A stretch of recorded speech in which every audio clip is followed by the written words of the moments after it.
Olá, como é que você está? Hoje a gente volta com as nossas atividades da disciplina de Genética e Evolução. Novamente, nós vamos utilizar a aula do professor Saulo Pires como material de trabalho, tudo bem? Essa referência sempre é importante para dar o valor de quem produziu, ao reconhecimento de quem produziu o material. Hoje, como nós tínhamos combinado, vamos trabalhar como resolver os cruzamentos utilizando tanto a primeira quanto a segunda lei de Mendel. Mas aqui eu tenho um aviso para vocês. Essa aula vai testar o autocontrole de vocês. Como assim, Hudson? Ela vai testar o meu autocontrole. Essa aula tem por princípio você tentar fazer os exercícios. Aqui eu vou descrever os exercícios, vou ler os exercícios e vou dar um tempo para que você pause o vídeo, produza a sua resposta para depois retornar ao vídeo e ver qual é a explicação para aquela questão. Tudo bem? Por que, que isso é um desafio nosso ao autocontrole? Porque nós sempre queremos tomar o caminho mais curto para chegar aos nossos objetivos. Mas esse caminho mais curto nem sempre é o caminho de maior ganho. Tudo bem?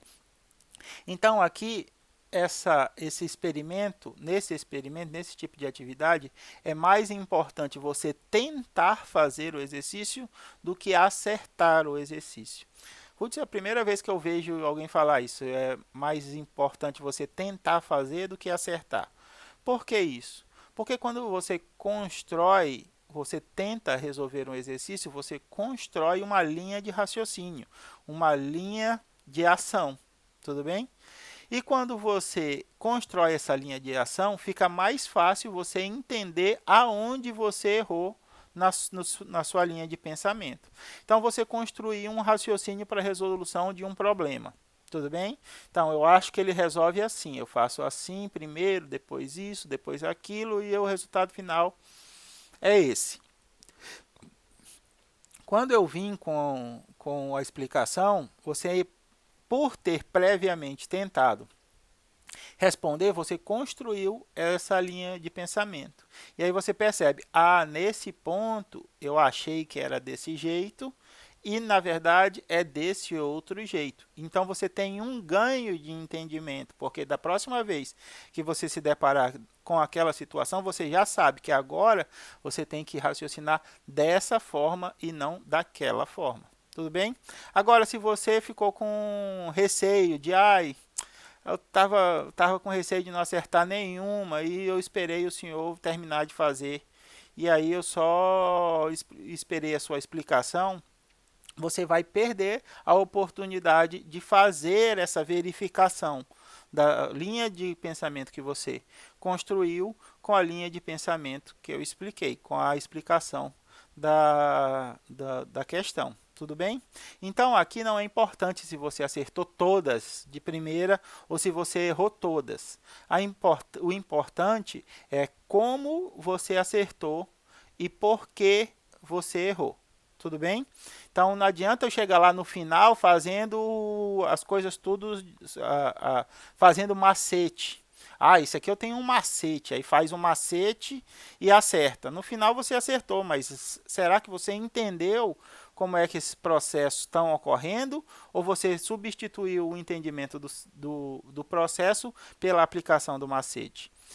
Eu errei todas, Hudson. Quer dizer que eu estou indo muito mal? Não, você construiu previamente uma linha de raciocínio e agora você tem a oportunidade de reconstruir essa linha, retomar essa linha. E agora com mais propriedade, porque você sabe onde você errou. Tudo bem? E aí isso vai levar a um ganho importante de entendimento. Hudson, eu errei. Eu juro para você, eu tentei fazer, errei, aí você explicou e eu não entendi. Anote essa dúvida aí que segunda-feira nós nos encontramos para a resolução dessas dúvidas, tanto da primeira quanto da segunda lei de Mendel. Beleza? Então vamos lá à aula do professor Saulo. Primeira coisa que o professor Saulo nos apresenta é como fazer um cruzamento. Para a maioria dos alunos, a genética em si não é problema. A genética em si é a questão até mais fácil. O problema que é encontrado pela maioria dos alunos é como interpretar os enunciados das questões. Se eu colocar para vocês todas as informações bem descritas e pedir para vocês fazerem a segregação, a probabilidade de surgimento dessas características em tal ou qual geração, perdão, vocês vão fazer isso com relativa facilidade. O problema é que na genética a gente não tem essas informações assim tão claramente descritas, tanto no enunciado quanto na vida. Quando você estiver estudando genética, não está escrito lá no indivíduo, no RG do indivíduo, na certidão de nascimento, se ele é homozigoto dominante, se ele é homozigoto recessivo ou se ele é heterozigoto. Você vai ter que observar os descendentes deles, você vai ter que observar a geração parental daquele indivíduo para determinar, a partir dessas observações, se ele é homozigoto dominante, heterozigoto ou homozigoto recessivo. Para que isso se reflita também nos nossos exercícios, se convencionou, quem convencionou, não sei, eu já nasci, já era assim, e vocês vão continuar com essa tradição, que é complicar os enunciados das questões de genética. Por quê? Porque eu tenho que dar informação para vocês, suficiente para que vocês consigam produzir as respostas corretas, mas sem dar elas explicitamente, para não facilitar demais a vida de vocês, porque nós queremos testar a forma de vocês reconhecerem essas informações que não estão escancaradas, que elas estão subescritas, elas estão ali misturadas, tudo bem? Como acontece na minha vida real. Então, na maioria das vezes, os alunos não têm dificuldade com a genética em si, eles têm dificuldade com a interpretação das questões. E para isso, o professor Saulo trouxe um roteiro de como a gente produz esses cruzamentos. Vamos a ele? A primeira coisa que a gente tem que ver é ler com cuidado o enunciado e faça uma legenda respondendo a pergunta: qual é a característica em questão? Em muitos enunciados de questões de genética, eu posso apresentar para vocês diferentes características. Por exemplo, um elefante africano de cor cinza, olhos opacos, pés médios, contendo marfim, cruzou-se com uma elefante fêmea africana, cor cinza, olhos brilhantes, sem marfins e de pés grandes. Avalie qual é a probabilidade do descendente desses indivíduos nascer com marfim ou sem marfim. Tudo bem? No enunciado, eu dei várias características, mas eu pergunto qual é uma característica. Se tem marfim, qual é a probabilidade de nascer com ou sem marfim. Então, por muitas vezes, os alunos se confundem durante a quantidade de informações que são dadas pelo enunciado. O enunciado pode trazer centenas de características. O que você vai se atentar é qual é a característica que ele quer que eu analise. Se ele deu 10 e quer que eu analise duas, eu vou analisar as duas que o enunciar, que foi a questão pede, e ignorar as outras 8 características. Tudo bem? Se ele deu 10 e pede para eu analisar 4, eu vou analisar as 4 e ignorar 6. Sempre vou analisar a que me for solicitada. E para isso, eu tenho que saber qual é a característica em questão. Beleza? E daí, Ruth? Agora eu já sei qual é a característica em questão. A segunda é determinar se essa característica ou essas características são dominantes ou recessivas. Está lá escrito no enunciado que a presença de marfim é uma característica dominante, enquanto que ter pés médios é uma característica recessiva. Tudo bem? Então, eu sei qual é a característica que eu tenho que avaliar, então eu vou levar em consideração as informações a ela associadas. Se a característica de termo afim é dominante, eu vou anotar que essa característica é dominante e não termo afim, logo é uma característica recessiva. Tudo bem? Depois que eu descobri quais são as características que eu tenho que analisar e se elas são dominantes ou recessivas, eu vou descobrir qual é o genótipo dos pais, caso não tenha sido dito no problema. Muitas vezes não é dito claramente no problema qual é o genótipo dos pais. Daí você vai ter que fazer análise das informações que estão dispostas para depois determinar quais são os genótipos. Lembra do trabalho do artigo de análise de caso? Não está descrito qual é o genótipo do pai dos filhos da IMM. Só foi apresentada várias informações que possibilitam vocês a chegar a esse genótipo, mas o genótipo dele não está descrito lá. Então, a primeira coisa que a gente vai fazer é descobrir os genótipos paternos, claro, se isso não tiver descrito no enunciado. Por que rútil dos pais? Porque os filhos são quem eu quero analisar. Qual é a probabilidade do indivíduo descendente nascer, não é isso? Então, se eu estou querendo analisar um indivíduo que está para nascer, eu não posso analisar a genética dele, porque ele ainda não existe. Eu tenho que analisar a genética dos seus pais para determinar qual é a probabilidade desse indivíduo, desse elefante, nascer. Ah, Ruth, se eu estiver analisando o indivíduo que já nasceu, ele por si só não vai lhe dar uma resposta concreta. Você vai ter que analisar os descendentes, os ascendentes, a geração parental deles ou a geração filial dele, para que você possa bem determinar qual é o genótipo dele. Perfeito? Ok. Então, a gente tem descobrir, determinar a característica em questão, determinar se ela é dominante ou se ela é recessiva, descobrir os genótipos dos pais e depois descobrir quantos gametas esses pais podem gerar. E aí a gente tem diferenças entre a primeira e a segunda lei de Mendel. Na primeira lei de Mendel, um indivíduo homozigoto, seja ele dominante ou recessivo, só é capaz de gerar um tipo de gameta, não é?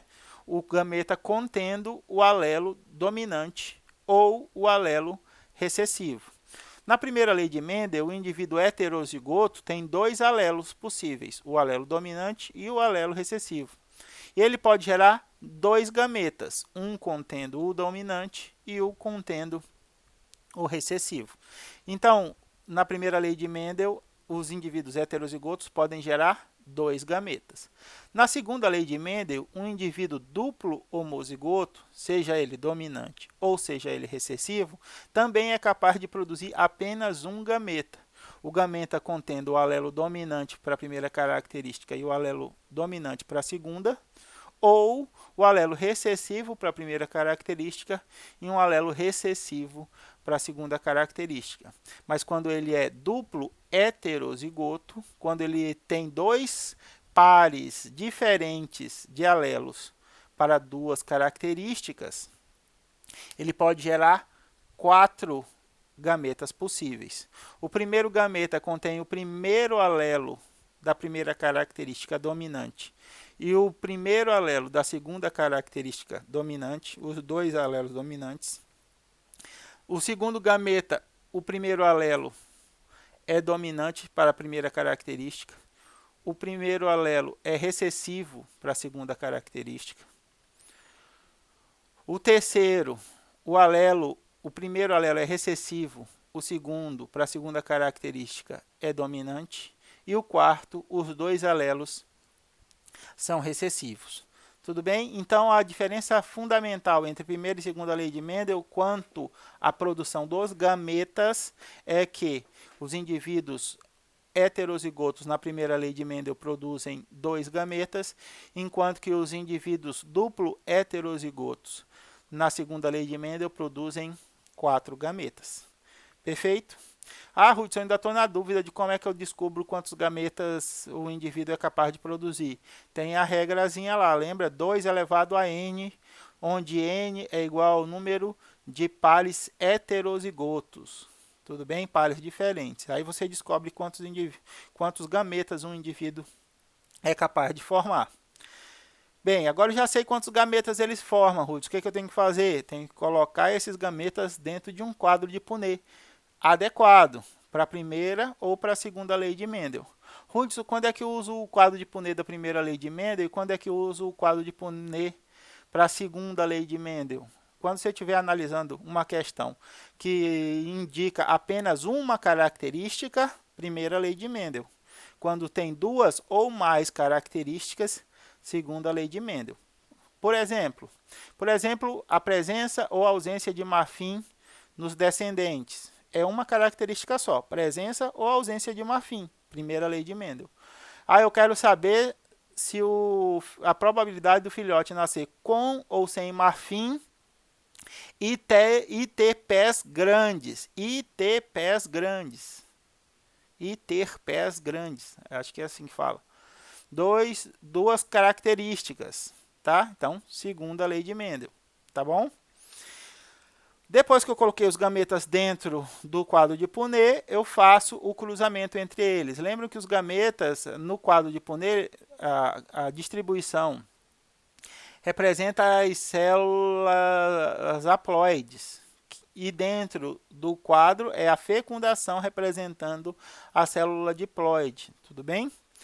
Monte os genótipos possíveis a partir desses cruzamentos. Então, eu vou ter alelo indivíduo com a primeira característica homozigoto dominante, a segunda característica com heterozigoto, indivíduo com a primeira característica homozigoto recessiva e a segunda característica homozigoto dominante. Lembra a nossa distribuição lá de 9 para 3 para 3 para 1. Tudo bem? E a partir da montagem do genótipo, eu tenho que relacionar esses genótipos aos fenótipos possíveis. Eu estou avaliando lá se o indivíduo tem ou não tem marfim e tem ou não tem pés grandes. Então, eu tenho que determinar se a primeira característica é dominante, ter marfins, uma característica dominante, ter pés grandes é outra característica dominante. Então, esses indivíduos com esse genótipo têm um fenótipo de ter marfins e com pés grandes. Tudo bem? E, por fim, a gente tem a utilização desses dados para a resposta da questão. Tá bom? Vamos lá aos exercícios que nos foi disponibilizado pelo professor nessa aula. Novamente, eu vou ler os exercícios, vou apresentar as questões e aí eu vou dar um tempo para você pausar o vídeo, tentar resolver as questões, retornar para a gente fazer as explicações. Tá bom? Vamos nessa. Primeira questão. Em uma espécie de planta, a cor amarela da semente é dominante sobre a cor verde, enquanto a textura lisa da casca da semente é dominante sobre a rugosa. Da autofecundação de uma planta dihíbrida, que nós chamamos de duplo heterozigoto, aqui, heterozigoto para os dois pares de gene, foram obtidas 800 plantas. Pergunta-se: qual o número esperado de plantas com sementes verdes e rugosas? Qual o número esperado de plantas com sementes amarelas? Vai lá, bom trabalho. Vamos agora à explicação. Deixa eu abrir aqui o programinha para fazer a construção do raciocínio. Primeira coisa lá dentro dos nossos 9 passos. O que a gente tem que fazer? Determinar as características a serem avaliadas. Nessa situação é cor e textura. Isto é, cor da semente e textura da semente. Dessas, qual é a característica dominante? Tudo bem, a amarela é dominante. Enquanto a verde é recessivo.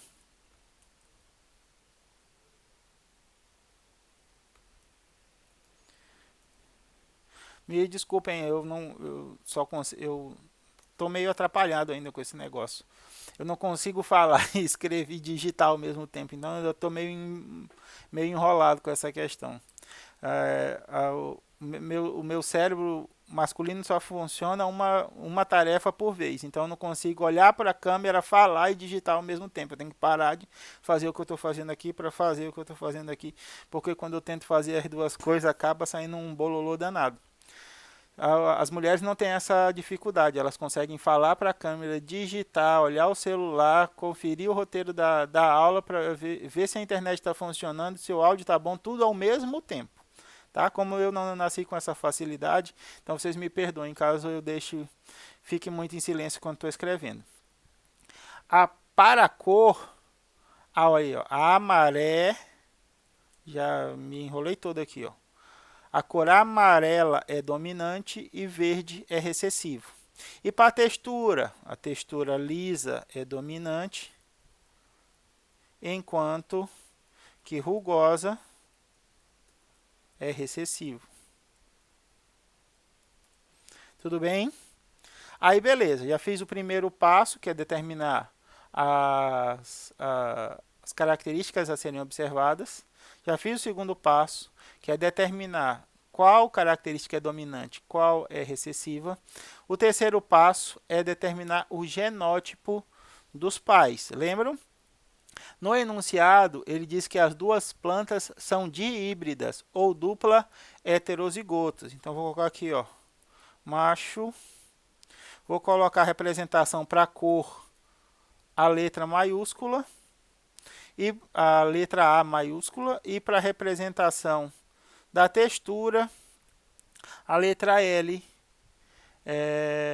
a letra L. Então a gente tem aqui a fêmea com o mesmo genótipo, duplo heterozigoto. Ô Jeová, aí.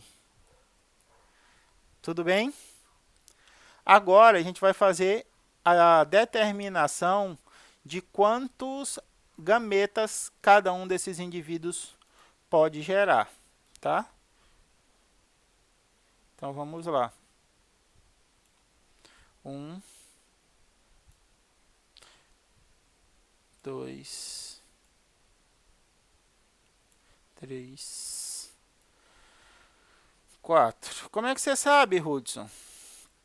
Como é que você sabe que são 4? Já expliquei lá na segunda lei de Mendel, na segunda aula, que indivíduos heterozigotos, para a segunda lei de Mendel, duplo heterozigotos são capazes de produzir 4 gametas. Lembra? Acabei de falar ainda agora também. 1, 2, 3, vai faltar um espaço aqui. Deixa assim, 4. Deixa eu fechar aqui.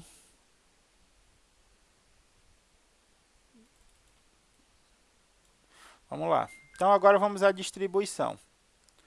Alelo dominante para a primeira característica, alelo dominante para a segunda, alelo dominante para a primeira, recessivo para a segunda, alelo recessivo da primeira, dominante para a segunda, alelo recessivo, recessivo. Como é que tu fez isso, Hudson? Na segunda aula eu faço um quadro desse bem devagarinho para você ver. Só dá uma voltadinha lá que tá bem explicadinho lá, tá bom? Então aqui a gente tem alelo dominante, dominante, dominante recessivo, recessivo dominante, recessivo, recessivo.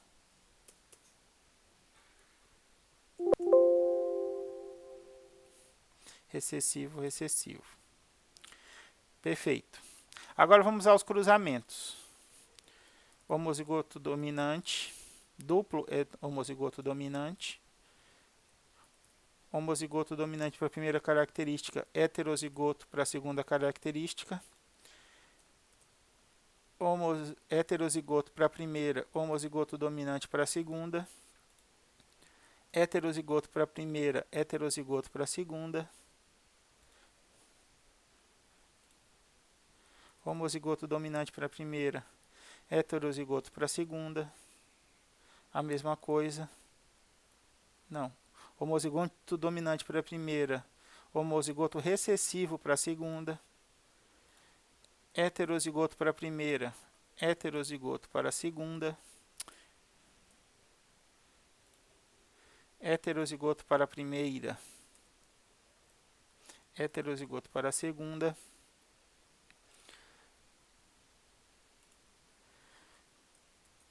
heterozigoto para a primeira, homozigoto dominante para a segunda,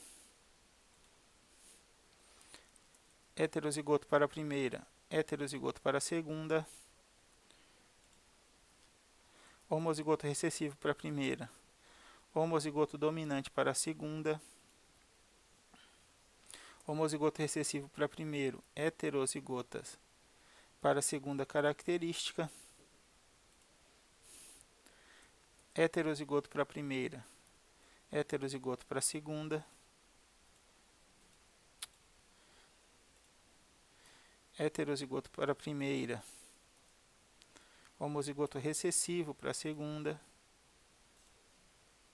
homozigoto recessivo para a primeira, heterozigoto para a segunda e duplo homozigoto recessivo. Aqui eu cumpro o meu próximo passo, que eu nem lembro em que passo mais que a gente está, que é a determinação dos genótipos. Tá aqui, o passo 7. Fiz o cruzamento e agora eu determinei os genótipos. Agora eu vou fazer os fenótipos. Na segunda lei de Mendel, uma regra diz que toda vez que eu cruzar dois indivíduos duplo heterozigotos, eu vou ter uma proporção fenotípica de 9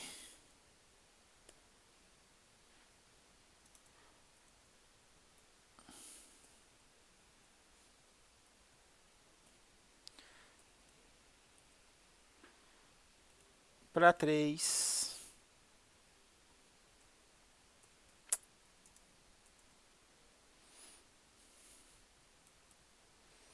para 3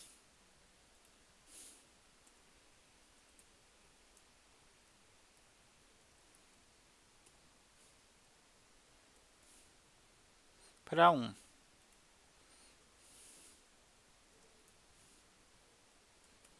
Tudo bem? Essa é a minha proporção fenotípica.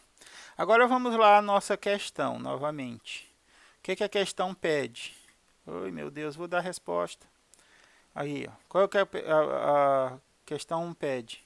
Qual o número esperado de plantas com sementes verdes e rugosas? Verdes e rugosas. Verdes e rugosas. Vamos lá de novo a nossa proporção fenotípica. Eu sei que verde é recessiva e rugosa é recessiva. Não é isso? Verdes e rugosas. Semente verdes e rugosas. Qual é a minha proporção? É 1 sobre 16. Hudson, 1 sobre 16? Como assim 1 sobre 16? Olha só, para as duas características serem recessivas, verdes e rugosas, eu tenho que ter alelo recessivo na primeira e alelo recessivo na segunda. Não é isso? Então, só esse indivíduo aqui cumpre com as minhas duas características. Esse é o meu resultado esperado. Qual é os resultados possíveis? 1, 2, 3, 4, 5, 6, 7, 8, 9, 10, 11, 12, 13, 14, 15, 16. Beleza? Então, eu tenho aqui, ó, 1 sobre 16. Vou colocar de outra cor aqui. Tenho aqui a minha probabilidade é de 1 sobre 16. Beleza, Hudson. agora eu consegui determinar a probabilidade de uma sementinha nascer verde e rugosa. Falta só 799, porque são 900 plantas, não é? Como é que eu vou fazer? Vou fazer mais 799 quadro igual a esse? Não.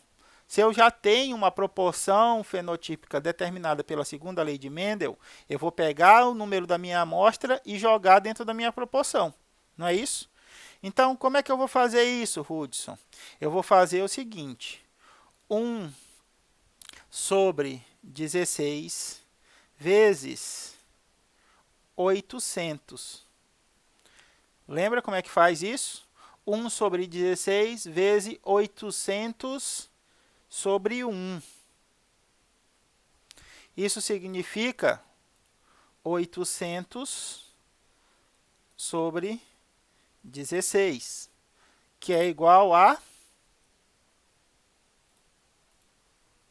50. Ah, Ruth, como é que tu sabe? Tu fez de cabeça? Claro que não. Eu já tinha aberto a calculadora aqui, ó. Vou mostrar para vocês aqui, calculadora. 800 dividido por 16 é igual a 50. Então, a resposta para a nossa primeira pergunta é 50. Quanto dessas 800 sementes serão verdes rugosas? 50 sementes serão verdes rugosas, segundo a proporção da segunda lei de Mendel, de 9 para 3 para 3 para 1. Qual é a nossa segunda pergunta? Nossa segunda pergunta é quais dessas são amarelas, não é isso? Beleza. Como é que eu vou responder essa questão, Hudson? Quais dessas são amarelas? Qual é a característica amarela? A característica amarela é dominante. Quantos eventos esperados eu tenho dentro dos meus eventos possíveis? Eu vou somar esse indivíduo aqui, ó, que é amarelo, porque ele tem pelo menos um alelo dominante, com esse indivíduo aqui, ó, que também é amarelo. Nessa situação, ele não está me perguntando duas características. Ele não está me levando em consideração se é rugoso ou se é liso. O que ele me perguntou foi, é amarelo? Lembra? Eu tenho que interpretar a questão e saber qual característica ele está me solicitando. Então, eu tenho 12 eventos esperados em quantos eventos possíveis? 16. Então, vamos lá. Meu eventos esperados são 12. Sobre meus eventos possíveis, 16. De onde é que tu tirou isso, Ruth? Eventos esperados por eventos possíveis. Lembra lá de probabilidade. A gente está trabalhando agora com probabilidade, tá bom? Aí aqui, ó, vezes quanto? Vezes 800 sobre 1. Porque eu tenho 800 amostras. Isso dá quanto? Deixa eu usar a calculadora. Fechei a calculadora. Ego. Usar a calculadora de novo. 12 vezes 800 é igual a 9.600. Dividido por 16 é igual a 600. Tá? Então, eu tenho 9.600 dividido por 16, que é igual a 600. Então, essa é a resposta para quantas ervilhas são verdes. 600. Hudson, tu falou que nessas segundas circunstâncias ele só pede uma característica. Eu posso determinar pela primeira lei de Mendel? Pode, mas se você já fez o quadro da segunda, por que refazer? Mas você pode. Deixa eu mostrar para você que você pode. Tá? Então, vou apagar esse aqui. Vou apagar esse daqui. Vou apagar esse daqui, ó, porque agora a gente só está levando em consideração a cor da semente. Tudo bem? E vou fazer o quadro de Punnett da primeira lei de Mendel, para ver se isso está certo mesmo.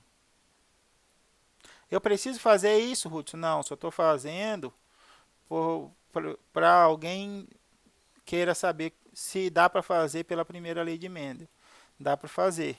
Então, alelo dominante, alelo recessivo, alelo dominante, alelo recessivo.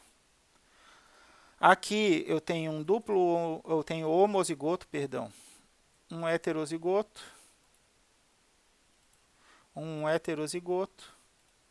e um homozigoto recessivo. Uma proporção fenotípica de 3 dominantes para um recessivo. Tudo bem? Qual é a característica dominante? É 3, não é? A amarela é a característica dominante. Então, eu tenho 3 resultados esperados. Em quantos resultados possíveis? 4. Então, eu tenho 3 quartos vezes 800 sobre 1 é igual a 2.400 sobre 4, que é igual a 600. Então, quando você está falando de duas características, você faz o primeiro quadro de Punnett, verdes e rugosas, amarelas e lisas, tudo bem? Quando você está falando só de uma característica, ou verde, ou amarela, ou rugosa, ou liso, você pode usar o primeiro quadro, a primeira regra de Mendel usando o quadro de Punnett respectivo. Agora, se você já fez o quadro de Punnett da segunda regra, você não tem por que fazer o da primeira regra, porque você já tem a proporção estabelecida pela segunda regra. Lembra que o 9 para 3 para 3 para 1 é uma derivação do 3 para 1. Então, a resposta que você encontrar nela, você também vai encontrar na 3 para 1. Beleza, tranquilo. Então, vamos para o próximo exercício. Deixa eu limpar tudo isso daqui, para a gente já deixar pronto para o próximo exercício. Agora, opa, não é isso aqui não, é esse aqui. Então, vamos lá. Aí a resposta. A resposta é 50 sementes verdes rugosas e 600 sementes amarelas. Ok? Agora o seguinte. O segundo exercício. A lei da segregação independente, como é chamada a segunda lei de Mendel, descreve uma dessas afirmações. 2 ou mais genes determinam cada característica de um ser vivo. O fenótipo resulta da interação entre o genótipo e o meio. Os organismos diploides possuem 2 cópias de cada gene. Se a separação dos alelos de um gene na meiose não interfere na separação dos alelos de genes localizados em outros pares de cromossomos homólogos. Vamos lá, pense aí um pouco. Já conseguiu identificar qual é a dessas premissas que é encontrada na segunda lei de Mendel? Vamos lá analisar cada uma delas. Em A, o que A diz? 2 ou mais genes determinam cada característica de um ser vivo. Isso é uma afirmativa verdadeira ou falsa? É falsa. Nem toda característica do ser vivo é determinada por 2 ou mais genes. Todas as características estudadas por Mendel eram características determinadas por apenas um par de genes, um par de alelos. Tudo bem? Então, essa afirmação É uma afirmação falsa. Todas as características que Mendel estudou só eram codificadas por um par de genes, um conjunto de alelos apenas, tudo bem? Então essa a não pode ser. O fenótipo resulta da interação entre genótipo e meio. Isso é uma afirmação verdadeira ou falsa? É verdadeira, mas não foi Mendel quem disse. Tudo bem? Mendel não estudou nem na primeira nem na segunda lei de Mendel a influência do meio em relação ao fenótipo. Lembra que ele só fez os experimentos da disseminação desses genes, a forma com que esses genes são influenciados pela pressão do meio não foi avaliada por Mendel. Essa é uma afirmativa verdadeira, mas não foi Mendel quem disse na sua segunda lei, tudo bem? Os organismos diploides possuem duas cópias de cada genes. Isso é uma afirmativa verdadeira ou é falsa? É verdadeira. Foi Mendel quem disse? Foi. Foi na segunda lei de Mendel? Não, foi na primeira lei de Mendel. Quando o Mendel observou a forma de disseminação, a de separação dos genes, a forma da segregação, ele hipotetizou que elementos hereditários, ele não usava a palavra gene, eram encontrados em duplas nos gametas masculinos e femininos, e que esses elementos hereditários se segregavam, se separavam durante a meiose. E aí, a partir daí, eles eram disseminados independentemente, aleatoriamente, perdão, independente na segunda lei, aleatoriamente para a F1. Tudo bem? Se todas essas outras não são verdadeiras, quem é a verdadeira? A letra D. A separação dos alelos de um gene em meiose não interfere na separação dos alelos de genes localizados em outros pares de cromossomos homólogos. Isso significa o quê? Que a separação dos alelos é independente. Tudo bem? Para agora, a gente vai utilizar essa informação como verdadeira. Nem todos os genes obedecem a esse tipo de separação. Esse foi o conjunto de separação que Mendel avaliou. Tudo bem? Poxa, Ruth, eu estava tão feliz achando que estava entendendo tudo. A gente, a partir da semana que vem, vai estudar as formas de hereditariedade, que são extensões mendelianas. Mendel conseguiu nos apresentar o princípio básico da separação dos genes, da segregação dos genes, mas ele não conseguiu estudar todas as possibilidades. A gente vai ver que alelos ou que genes que estão dentro do mesmo cromossomo ou que estão muito perto são segregados juntos, tá? Para agora, o que Mendel falou na sua segunda lei de Mendel é o seguinte, que genes contidos para uma característica não interferem, eles são segregados independentemente para genes de outra característica, desde que eles estejam localizados em diferentes cromossomos homólogos. Tudo bem? Ruth, eu não entendi. Por exemplo, a cor amarela está no cromossomo 2 e a textura da semente está no cromossomo 18. A segregação dos alelos do cromossomo 2 não interfere na segregação dos alelos contidos no cromossomo 18.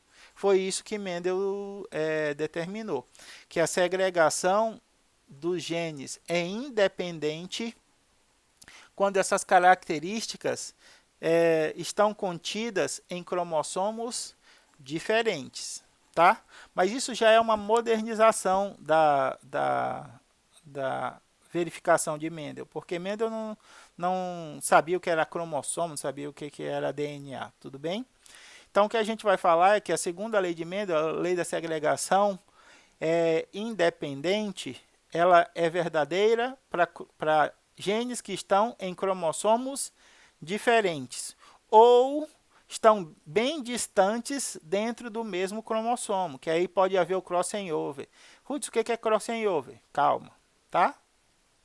Para agora, a gente vai determinar que a segregação de um gene não interfere na segregação de outro gene, desde que eles estejam em cromossomos separados. Beleza? Então, a nossa resposta à questão é a letra D. A separação dos alelos de um gene na meiose não interfere na separação dos alelos de genes localizados em outros pares de cromossomos. Tudo bem? Beleza. Vamos para a questão número 3. Uma célula duplo heterozigota, quanto a dois pares de alelos, o par A e o par B, localizado em diferentes cromossomos homólogos, quer dizer que eles segregam-se de forma independente, formará por meiose 4 células, sendo elas, vamos lá, façam a produção desses gametas e a gente já volta. Pronto, já terminou? Então vamos lá. A resposta A, uma portadora do alelo dominante para a primeira característica, uma portadora do alelo recessivo para a primeira característica, outra portadora do alelo dominante para a segunda característica e outra portadora do alelo recessivo para a segunda característica.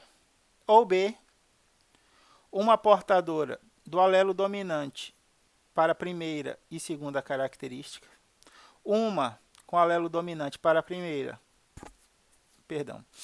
e o alelo recessivo para a segunda, outra com alelo recessivo para a primeira e o alelo dominante para a segunda, e a quarta com alelo recessivo para ambas as características.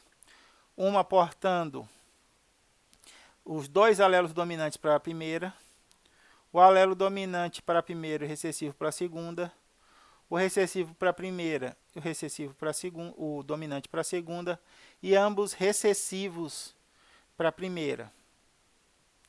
Duas portadoras de alelos dominantes para a primeira características, duas portadoras de alelos recessivos para as duas características, duas portadoras para o alelo dominante para a primeira e alelo recessivo para a segunda, e duas portadoras para alelo recessivo na primeira e dominante para a segunda. E aí? Letra B. B. Tá? Por que não, Hudson, a letra A? Lembrem lá, essa segregação aqui de alelos independentes acontece na primeira lei de Mendel. Deixa eu mostrar. Se eu tenho uma célula e essa célula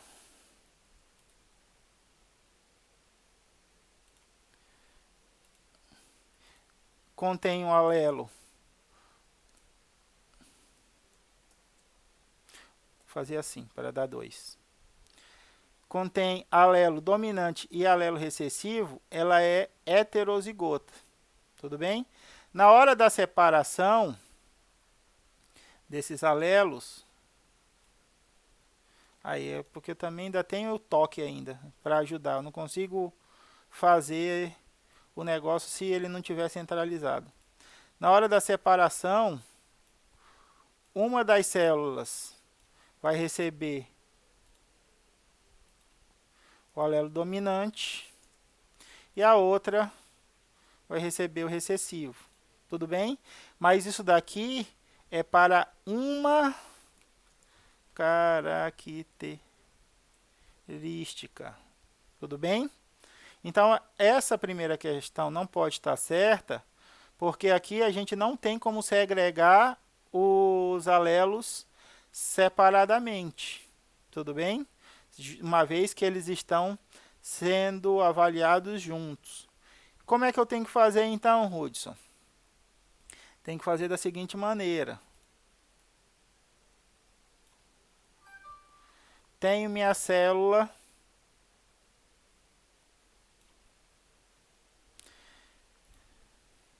contendo, era assim, né? Isso, ela era dupla heterozigota. Beleza? Como é que eu vou fazer a segregação dessas células, Hudson? Primeiro assim, ó. Fazer menor para dar todo mundo aqui. Na meiose 1 eu tenho a separação dos cromossomos homólogos.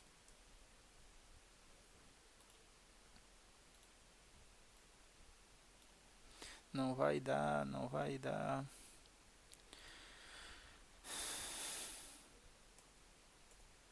E na meiose 2,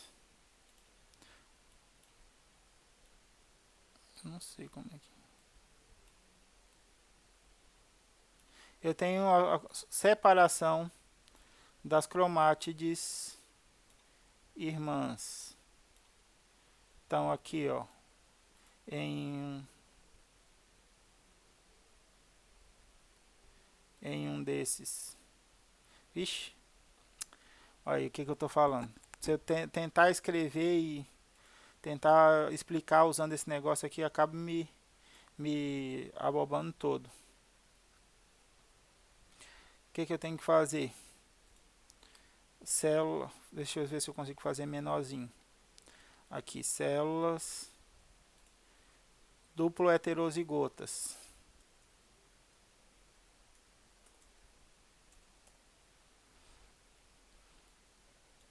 Daí tem a duplicação desse material genético. Cada cromossomo desse é duplicado. A gente vai ter a separação, a formação. Não vou conseguir colocar dentro do desenho. Melhor ignorar esse desenho porque vai atrapalhar mais do que ajudar. Então eu tenho o alelo. Célula duplo heterozigota. Quantos gametas eu vou conseguir formar? Uma célula contendo uma célula contendo, me desculpem, ainda estou me acostumando com esse trambolho. Se fosse o quadro, eu já teria conseguido desenrolar com os desenhos. Uma célula contendo o alelo dominante para a primeira e o alelo dominante para a segunda. É um gameta possível. Uma célula contendo o gameta dominante para a primeira e o recessivo para a segunda. Uma célula contendo o gameta recessivo para a primeira e o dominante para a segunda. E uma célula contendo ambos os gametas, ou ambos os alelos recessivos no gameta. Tudo bem? Eu tenho 4 gametas possíveis para esse alelo. Hudson, ficou muito confuso. Tu se confundia, me confundia, ficou uma bagunça toda só na minha cabeça. Como é que a gente faz para melhorar isso? Usar a regra. Esquece o que o professor falou, esquece a confusão que ele fez e usar a regra. Para que serve regra? Ora, qual é a regra mesmo que eu esqueci, Ruth? A regra é gameta, número de gametas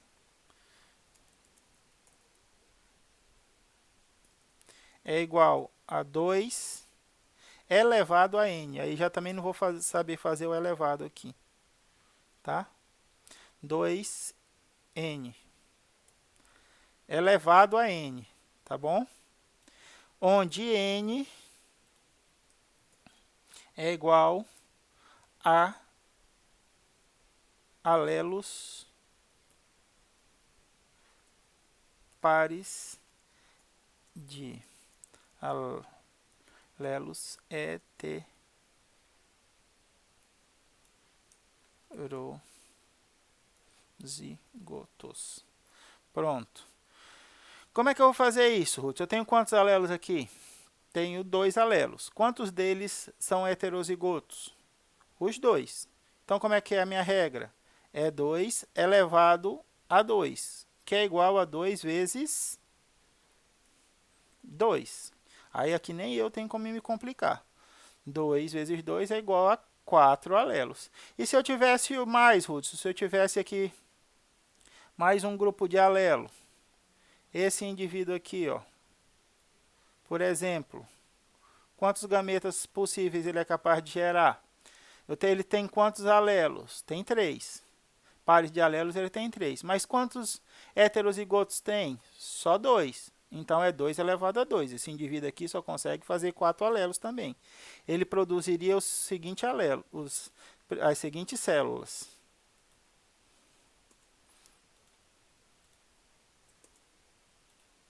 Como o alelo representado pela letra C só pode ser dominante, todos eles são iguais.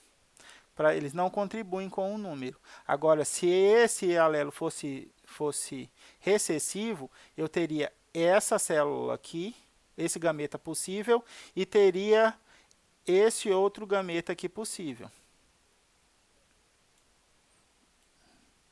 Vou colocar aqui mais para cima. Outro gameta possível seria dominante para a primeira, dominante para a segunda e recessivo para a terceira. Entendem? Só há contribuição se tiver se for heterozigoto. Vamos voltar ao nosso exercício que está faltando 3 minutos. Tá? Eu vou para um de questão. Aqui. Oxe, esse eu nem vou porque já apareceu com resposta. Vamos para a próxima. Esse aqui, ó. Um homem albino com sangue do tipo AB casou-se com mulher normal, também com sangue tipo AB. O casal pretende ter filhos. Qual a probabilidade de nascer uma criança albina de sexo masculino e com um tipo sanguíneo AB, sabendo-se que a mãe é normal, heterozigota para albinismo? Beleza? Tranquilo? Ai, Ruth, agora complicou de vez. Agora, esse é o que a gente tem que descomplicar. São tantas informações que se você ler e não organizá-las, gera essa dificuldade inicial. Mas vamos fazer o que o exercício anterior nos sugere, que é fazer a análise de todas e a organização de todas as informações em 9 passos. Primeira coisa que eu tenho que determinar se a criança quais são as características que eu tenho que observar. Albino,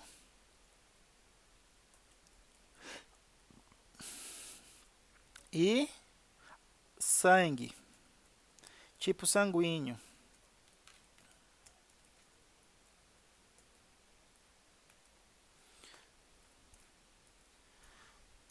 Tudo bem? Albino eu tenho que determinar agora se é recessivo ou se é dominante. Como é que eu vou determinar isso, Hudson? Ele fala em algum momento. Meu Deus, vamos ver lá. Vamos voltar. Eu não lembro dele ter falado nada disso, Hudson. Não, é esse aqui. Um homem albino de sangue tipo AB casou-se com uma mulher normal, também de sangue AB. O casal pretende ter filhos. Qual a probabilidade de nascer uma criança albina de sexo masculino e com tipo sanguíneo AB? Sabendo-se que a mãe é normal, heterozigota para albinismo. Se a mãe é heterozigota para albinismo, já tem o genótipo da mãe, ou não é isso aqui não, para albinismo, tá? Ela é heterozigota.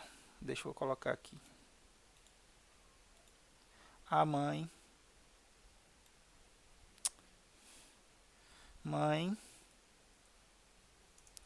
é heterozigota para albinismo. Então, vou colocar aqui, ó, essa simbolização. O albinismo é dominante ou ele é recessivo? Ele obrigatoriamente tem que ser recessivo. Por quê? Porque a mãe é normal e ela tem um alelo dominante. Então, aqui eu já posso dizer, o albinismo é recessivo. E a cor da pele, normal, sem o albinismo, é o dominante. Tudo bem? E o tipo sanguíneo, Hudson, é dominante ou é recessivo? O AB.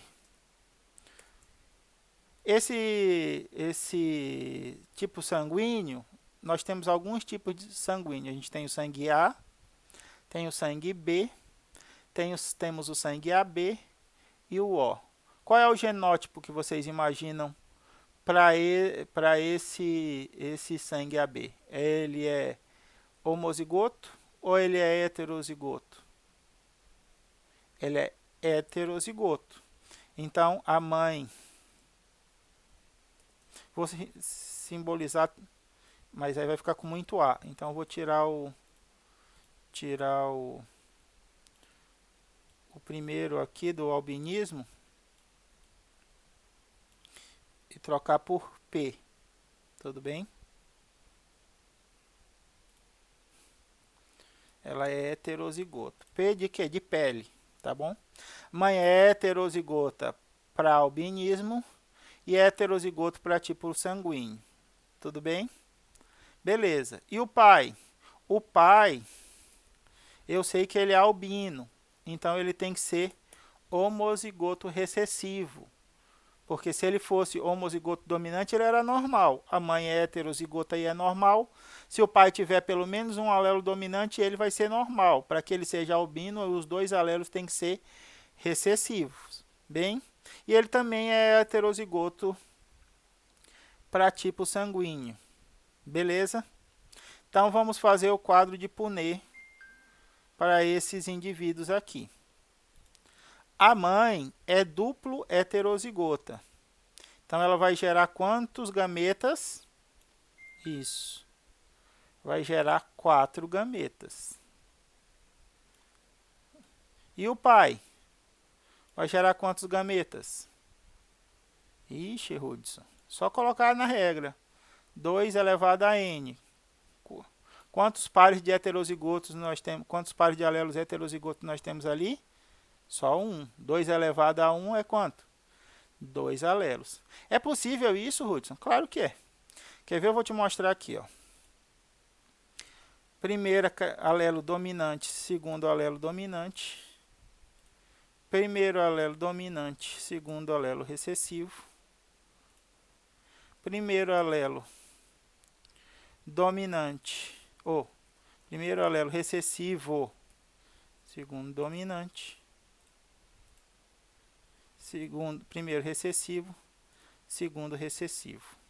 O pai só vai ter 2 alelos possíveis, ou 2 gametas possíveis, porque os dois começam com o alelo recessivo. Então, ele vai ter recessivo dominante e recessivo. Agora, vamos fazer o quadro de Punnett. Vamos fazer o cruzamento. Dominante, recessivo, dominante, dominante. Dominante, recessivo, dominante, recessivo. Recessivo, recessivo, dominante. Recessivo, recessivo, dominante, recessivo.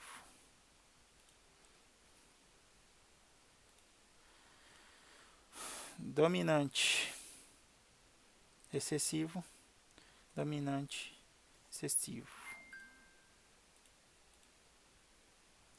dominante, recessivo, recessivo, recessivo, recessivo, recessivo, dominante, recessivo.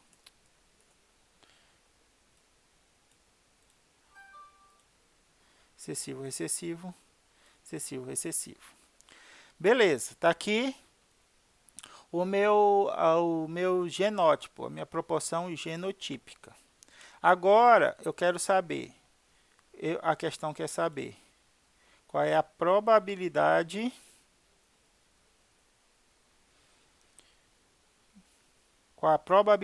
de nascer uma criança albina de sexo masculino e do tipo sanguíneo AB. Albina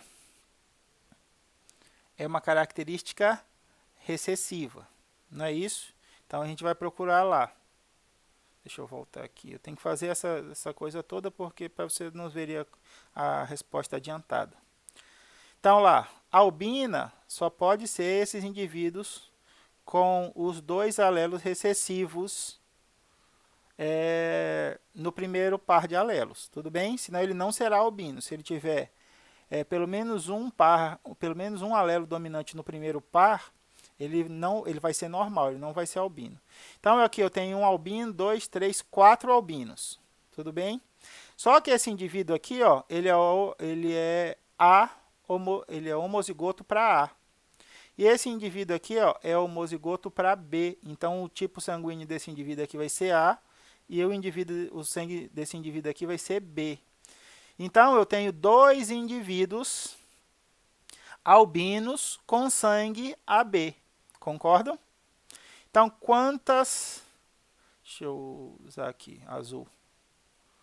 Quantas situações esperadas eu tenho? 2. Sobre quantas possíveis? 8. Tudo bem?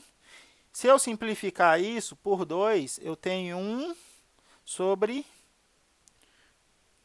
4. Concordam? A resposta é 1 sobre 4? Não, a resposta não é 1 sobre 4. Por que não, Hudson? Vamos ver de novo a pergunta.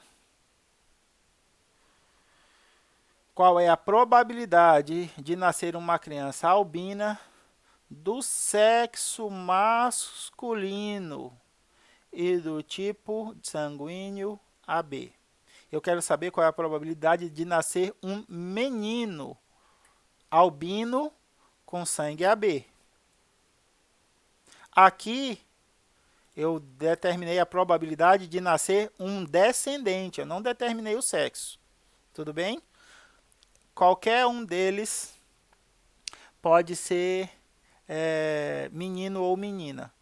Mas, Hudson, tem como eu determinar o sexo dentro do quadro de Punnett? Não tem, porque sexo não é uma característica somática, está associado aos cromossomos sexuais. E como é que eu vou fazer isso então, Hudson? Lembra da regra do E e do OU, que eu falei na aula passada? Nessa circunstância, as pizzas de novo, mas eu vou ter que estralar minhas costas. A probabilidade vai se aplicar nessa situação. Como é que eu vou fazer?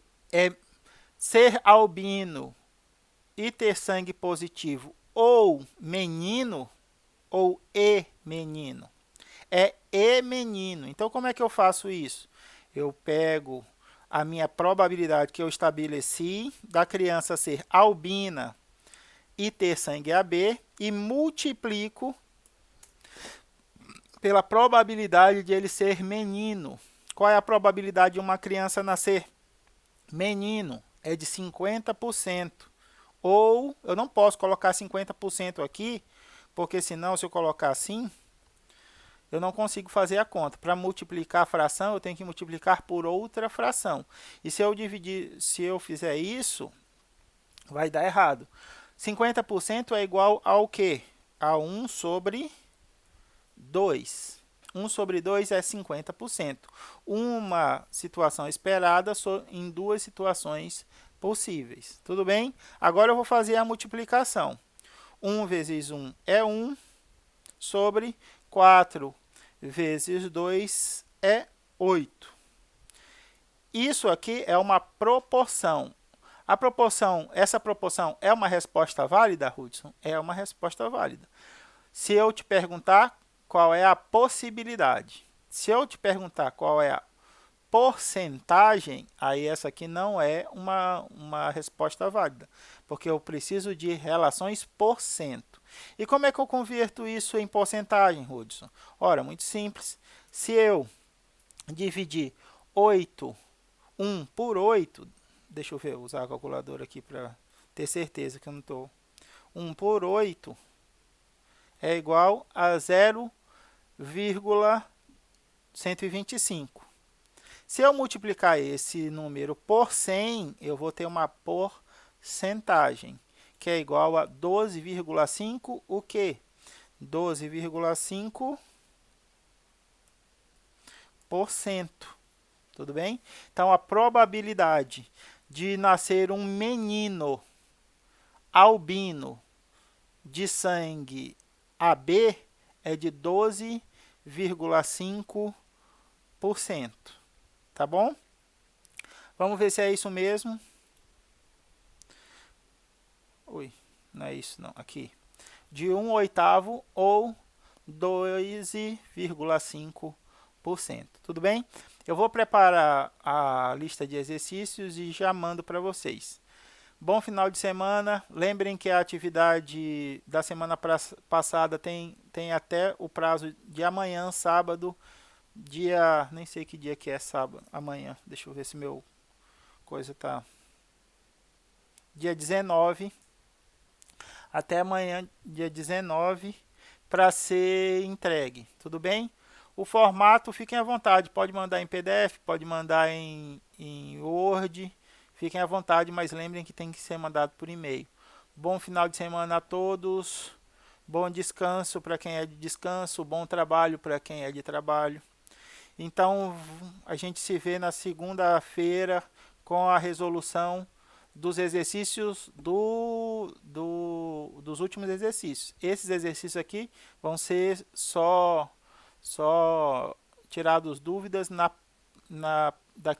próxima segunda, sem ser na segunda-feira, na outra ainda. Vocês estão me entendendo, né? Segunda-feira que vem, resolução de dúvidas do primeiro exercício. Na outra segunda-feira, resolução de dúvidas desses exercícios aqui.